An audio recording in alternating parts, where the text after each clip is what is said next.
Hi, my name is Nate Sprunger. I'm a clinical educator here at Forearm Motion Control. Today we're going to talk about the automatic forearm balance. This feature is available on the Motion Arm EL, electric locking, also the ML, manual locking models. The automatic forearm balance is located on the ulnar side of the forearm. To make adjustments, you simply lift the two wing nut tabs here and you can rotate it.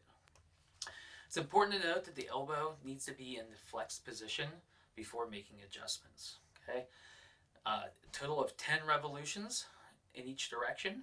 Okay, clockwise is going to, again, it's going to increase that automatic forearm balance. To decrease it, we're going to go ahead and turn the dial counterclockwise.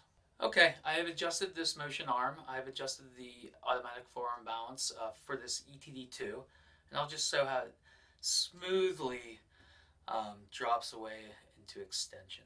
Okay, it's nice and balanced and nice and smoothly drops away. Okay, what happens if you put on a heavier terminal device such as a Tasca?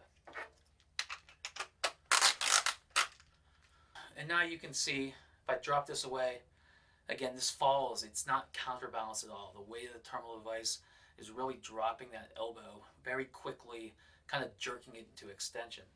So again, I'm going to put that elbow in a flex position. I'm going to come back here to the ulnar side, and I'm going to give this several rotations to increase that automatic forearm balance.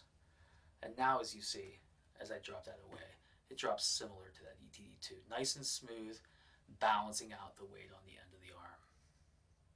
So thank you for watching this demonstration of how to adjust the automatic forearm balance on the motion arm.